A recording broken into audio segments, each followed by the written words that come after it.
Hello friends, our today's topic is bank reconciliation statement.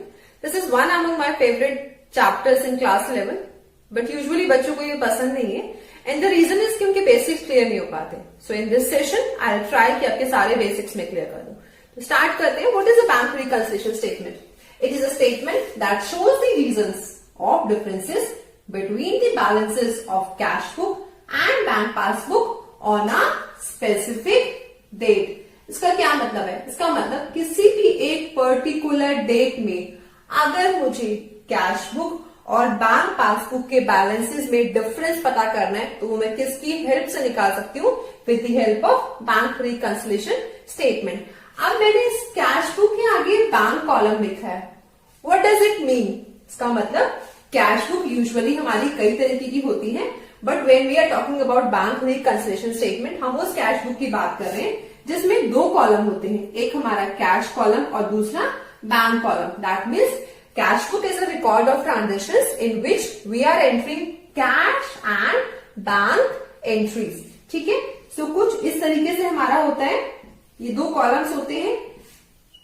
ये debit side and this is our credit side. This is for particulars. This is our cash balance. Bank same हम कुछ इस तरीके से credit side में बना रहे हैं. Cash and bank. But we are concern with this bank column of cash book only while preparing bank reconciliation statement. हम डेबिट साइड में क्या दिखाते हैं? हमारी रिसीट्स. दैट मीन्स हमें कहीं से भी कैश आ रहा है तो कैश इंक्रीज हो रहा है, हमारा बैंक का बैलेंस इंक्रीज हो रहा है, तो हम कहाँ शो कर रहे हैं? हम डेबिट साइड में शो कर रहे हैं. क्रेडिट साइड में हम क्या दिखाते हैं? हमारी जितनी भी पेमेंट्स हैं. दैट मीन्स हमारा कैश का और बैंक का अगर बैलेंस कम हो रहा है, डिक्रीज हो रहा है, तो वो हम कहाँ दिखाते हैं? अपनी पेमेंट साइड में दिखाते हैं. Being cash is our asset account. हम इसमें कौन सा रूल अप्लाई करते हैं? हम इसमें अप्लाई करते हैं इंक्रीज इन असेट्स.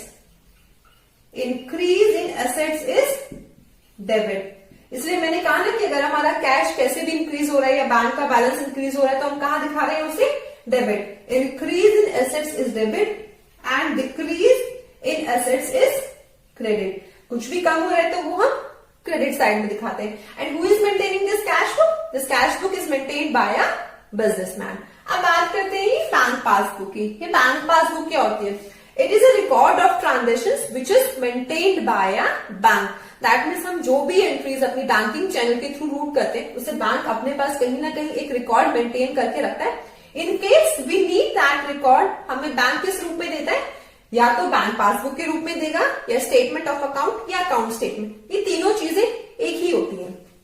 अब हम बात करते हैं कि बैंक पासबुक में जो हमारी एंट्रीज आती है वो किस तरीके से आती है. हम कुछ भी डिपॉजिट करते हैं, अगर हम कोई भी अमाउंट अपने अकाउंट में डिपॉजिट करते हैं तो बैंक उसे क्रेडिट करता है. और अगर हम कुछ भी विड्रॉ करते हैं, एनी अमाउंट अगर हम विड्रॉ कर रहे हैं, विड्रॉल है तो उसे क्या दिखाता है? वो डेबिट साइड में दिखाता है. ऐसा क्यों करता है? हमारा अमाउंट यहां पर तो हम डेबिट कर रहे हैं, वहां पे क्रेडिट हो रहा है. ऐसा क्यों? रीजन, बैंक के लिए हमारा पैसा क्या है? उसकी लायबिलिटी है. हमारे लिए हमारा पैसा असेट है, लेकिन जब वो पैसा हमने बैंक में जाके डिपॉजिट किया तो बैंक के लिए उसकी क्या हो गई? वो लायबिलिटी हो गई. तो बैंक क्या रूल अप्लाई करता है? Increase in liability is credit and decrease in liability is debit.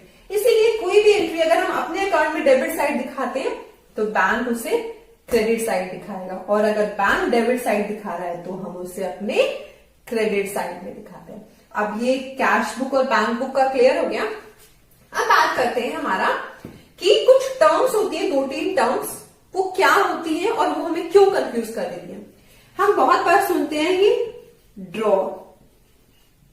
Who is draw? The person who has to make the payment, उसे हम ड्रॉर बोलते हैं. Who has to make the payment, यानी कि जिसके account से पैसा निकलने वाला है उसे हम बोलते हैं ड्रॉर. अब पेई कौन होता है? पेई इज दी बेनिफिशियरी, यानी कि जिसको हमें पेमेंट करनी है, जिसको पैसा मिलने वाला है, उसे हम क्या बोलते हैं? पेई बोलते हैं। अब एक और टर्म होती है ड्रॉई, जो कि मैं एग्जांपल से एक्सप्लेन करती हूँ। कुछ इस तरीके से हमारा चेक होता है, यहाँ सबसे ऊपर हम जिसको पेमेंट करते हैं उसका नाम डालते हैं, दैट मीन्स यहाँ पे हमारा क्या आता है, पेई आता है। और जिसको पेमेंट करनी है, जिसका अकाउंट है, जिसका चेक है, उसका नाम यहाँ पे होता है, दैट मीन्स ये ड्रॉर। अब जिस बैंक का ये अकाउंट है, ड्रॉर का जिस बैंक में ये अकाउंट है, जिस बैंक का ये चेक है, उसे हम बोलते हैं ड्रॉई। लेट्स से ये एक्सिस बैंक का चेक है, तो यहाँ पे ड्रॉई कौन हो गया, हमारा एक्सिस बैंक हो गया। ठीक है, इतने पॉइंट्स क्लियर हो गए। अब businessman can keep two types of account in a bank. First one is current account, it is a normal account, and second one is overdraft account. अब दोनों में डिफरेंस क्या होता है? करंट अकाउंट में क्या हुआ कि जो उसका बैलेंस है वो उतने तक ही यूज कर सकता है। दैट मीन्स उसके अकाउंट में अगर लेट्स से 10,000 है, 10,000 है, तो he can use up to 10,000। But OD account में ऐसा नहीं होता। OD account is a type of loan. ये यूजुअली बिजनेसमैन को दिया जाता है to meet their working capital requirements. Let's say उसकी ओडी की लिमिट है 1 लाख और उसका अपना बैलेंस अकाउंट में है 10,000। So in that case he can use up to a limit of 1,10,000। अब जो करंट अकाउंट का बैलेंस होता है उसको हम बोलते हैं फेवरेबल बैलेंस। क्या बोलते हैं? उसको हम बोलते हैं फेवरेबल बैलेंस, क्योंकि उसका अपना पैसा है। लेकिन जो ओडी का बैलेंस है, दैट मीन्स जो नेगेटिव बैलेंस है, उसको हम बोलते हैं अनफेवरेबल बैलेंस। आइए इसके बाद में आपको वो पॉइंट समझाती हूं जिसकी वजह से हमारे कैश बुक के बैलेंस और बैंक पासबुक के बैलेंस में डिफरेंस आता है। अगर वो पॉइंट्स हमें अच्छे से क्लियर हो जाएंगे, उसके बाद बैंक रिकंसिलिएशन स्टेटमेंट चैप्टर जो है बहुत इजी है। आप 1 बाय 1 वो सारे पॉइंट्स बहुत ध्यान से देखिएगा। Here I have drawn one table जिसमें मैंने रीजंस लिखे कि किस वजह से डिफरेंसेस आते हैं हमारे कैश बुक और बैंक बुक के बैलेंस में। यहां मैंने कैश बुक लिखा है and here I written passbook. अब किस रीजन का पहला इंपैक्ट कैश बुक में है या पासबुक में है, वो सारा मैं यहां आपको क्लियर करने वाली हूं।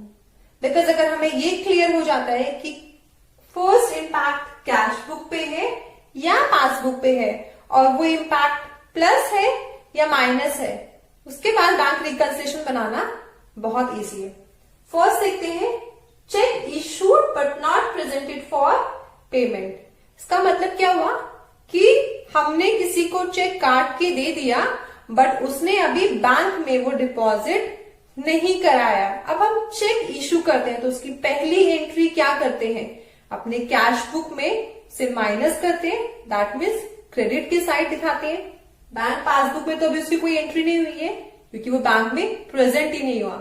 हम यहाँ पे क्या फोकस कर रहे हैं कि पहला इंपैक्ट कहां पड़ रहा है। तो इस वाली एंट्री का पहला इंपैक्ट मेरी कैश बुक में पड़ा और मैंने कैश का बैलेंस क्या किया, माइनस किया। दैट मीन्स कहां दिखाया होगा, मैंने क्रेडिट साइड पे दिखाया होगा। ठीक है, नेक्स्ट, कैश और cheque directly deposited into account.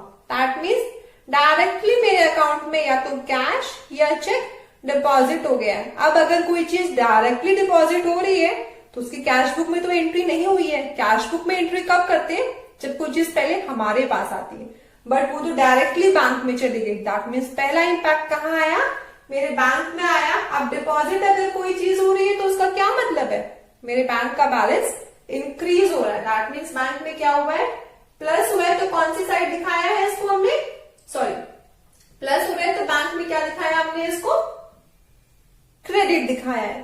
ठीक है, उसके बाद यहां हमारा इसका कोई इंपैक्ट नहीं है। सिमिलरली पहली वाली एंट्री में यहां पर कोई इंपैक्ट नहीं था। Third point, interest allowed collected और dividend collected by bank. That means bank ने मुझे कोई इंटरेस्ट अलाउ किया या मेरे बिहाफ पे कोई डिविडेंड कलेक्ट किया। डिविडेंड किस केस में आता है, शेयर्स के केस में। अब अगर इंटरेस्ट बैंक मुझे अलाउ कर रहा है, दैट मीन्स मेरे बैंक में वो अमाउंट क्या हो रहा है, प्लस हो रहा है। तो पहला इंपैक्ट कहां आ रहा है, मेरे बैंक पासबुक में आ रहा है। क्या किया होगा बैंक ने, प्लस, बिकॉज अलाउ कर रहा है, दैट मीन्स हमें दे रहा है। तो प्लस और क्रेडिट बट यहां पर उसका कोई भी इंपैक्ट नहीं है। Bills of exchange realised, bills of exchange की पेमेंट यूजुअली बैंक में ही आती है, ये ध्यान रखना। और हमारे बीआरएस के केस में तो आप ध्यान ही रखना कि बिल्स ऑफ एक्सचेंज की पेमेंट डायरेक्टली बैंक में आती है। रियलाइज का मतलब उसकी हमें पेमेंट रिसीव हो गई है, तो मेरा बैंक बैलेंस क्या हुआ है, बढ़ा है, इंक्रीज हुआ है, यानी कि फर्स्ट इंपैक्ट मेरा कहां पड़ रहा है, बैंक पासबुक में पड़ रहा है, बट यहां पर मेरा इसका कोई भी इंपैक्ट अभी नहीं पड़ा। Wrong credit granted by bank, बहुत क्लियरली मेंशन है कि बैंक ने मेरा अकाउंट गलती से क्रेडिट कर दिया, यानी कि फर्स्ट इंपैक्ट बैंक पासबुक में प्लस दैट मीन्स क्रेडिट, और कैश बुक में अभी कोई इफेक्ट नहीं आया। चेक और बिल डिसऑनर्ड, दैट मीन्स मेरे अकाउंट में कहीं से पैसा आने वाला था लेकिन वो चेक रिटर्न हो गया, वापस हो गया। तो चेक डिसऑनर्ड कब होगा, when it is already with the bank, तभी तो वापस होगा। मेरे पास रखा है चेक तो मुझे थोड़ी पता है कि वापस होने वाला है, वो बैंक के पास गया लेकिन वो वहां से वापस हो गया। तो चेक डिसऑनर्ड की एंट्री बैंक कैसे करता है, बैंक उसे माइनस करता है, ठीक है। सो यहाँ पर ये माइनस हुआ होगा, दैट मीन्स डेबिट साइड। अब दिमाग में कंफ्यूजन आया यार माइनस कैसे हुआ होगा, माइनस ऐसे, जैसी क्लियरिंग आती है बैंक आपके अकाउंट में एक प्लस एंट्री शो कर देता है विथ रिमार्क्स की अंडर क्लियरिंग फंड्स। अगर वो फंड्स क्लियर हो जाते हैं तो वेरी गुड, और अगर क्लियर नहीं हो पाते तो एक रिवर्स एंट्री बैंक आपके अकाउंट से मार देता है, ठीक है। बट इसका यहां पर कोई भी इफेक्ट नहीं आया। Cheque deposit but not collected और credited in account, that means cheque deposit तो हो गया अकाउंट में लेकिन अभी क्लियर नहीं हुआ, उसका फंड्स नहीं आया। अब चेक डिपॉजिट किया है तो मैंने जाके डिपॉजिट किया होगा, बिकॉज इसमें ये कहीं पर भी मेंशन नहीं है डायरेक्टली डिपॉजिट, क्योंकि डायरेक्टली वाला ये वाला था। इसमें क्या है कि कहीं से चेक आया, तो जैसे मेरे पास चेक आया होगा मैंने क्या एंट्री की होगी, कैश बुक में उसे प्लस किया होगा और डेबिट साइड दिखाया होगा। तो यहाँ पे हमने इसे क्या किया, प्लस किया, यानी डेबिट साइड में दिखाया, लेकिन यहाँ पर कोई भी इंपैक्ट उसका नहीं आया। Next point, bank charges interest charge, bank ने मेरे अकाउंट से कोई इंटरेस्ट चार्ज किया है, ये कोई सर्विस चार्जेस मेरे अकाउंट से, तो क्या करते हैं, सर्विस चार्जेस या वर्ड कोई होता है या एटीएम चार्जेस होता है, तो बैंक क्या करता है हमारे अकाउंट से उसे डेबिट करता है। दैट मीन्स मेरा बैंक का बैलेंस क्या हो रहा है, कम हो रहा है, तो बैंक ने क्या किया होगा, माइनस किया होगा, दैट मीन्स डेबिट साइड में दिखाया होगा, और यहाँ पर उसका अभी कोई इफेक्ट नहीं है। बिकॉज मुझे कैसे पता कि बैंक ने मेरा अकाउंट कितने अमाउंट से चार्ज किया है, वो हमें कब पता चलेगा, when we have the statement of account. Next चलते हैं, payment directly made by bank, bank ने मेरे अकाउंट से डायरेक्टली कोई सॉरी डायरेक्टली मेरे अकाउंट से बैंक ने कोई पेमेंट कर दिया। अब डायरेक्टली अगर बैंक ने पेमेंट किया तो बैंक ने मेरा अकाउंट क्या किया होगा, माइनस किया होगा, दैट मीन्स डेबिट किया होगा। अब डायरेक्टली वाली पेमेंट कौन कौन सी होती है, यूटिलिटी बिल पेमेंट्स हो गए, दैट मीन्स हमारा गैस बिल हो गया, इलेक्ट्रिसिटी बिल हो गया, मोबाइल बिल पेमेंट्स हो गए, या कोई ईसीएस हो गया, या स्टैंडिंग इंस्ट्रक्शंस हो गए, तो ये सब क्या किया होगा, माइनस किया होगा, और यहाँ पर इसका कोई भी इफेक्ट अभी नहीं आया। Cheque recorded but not deposited, that means हमें कहीं से चेक आ गया है, वो हमने रिकॉर्ड कर लिया है बट डिपॉजिट नहीं किया, तो हमने कैश बुक में क्या किया होगा, बिकॉज रिकॉर्डिंग हम कहाँ कर रहे हैं, अपनी कैश बुक में कर रहे हैं, दैट मीन्स यहाँ बैलेंस हमने प्लस कर दिया, डेबिट साइड दिखाया, बट यहाँ पर कोई भी इफेक्ट अभी उसका नहीं है। Bills payable paid by bank, bill payables usually creditors के केस में आते हैं, यानी कि बैंक ने मेरे बिहाफ पे क्रेडिटर्स की कोई पेमेंट कर दी, क्रेडिटर्स की पेमेंट कर दी, इसका मतलब बैंक ने मेरा बैलेंस क्या किया, कम कर दिया, दैट मीन्स माइनस कर दिया। पहला इम्पैक्ट कहाँ आया, बैंक में आया, बट कैश बुक में इसका कोई भी इफेक्ट नहीं आया। आप प्लीज इन पॉइंट्स को बहुत ध्यान से पढ़ लीजिएगा, समझ लीजिएगा। नेक्स्ट सेशन में मैं आपको बैंक रिकंसिलिएशन स्टेटमेंट कैसे बनाते हैं वो विद एन एग्जांपल एक्सप्लेन करूंगी। I hope you like this video.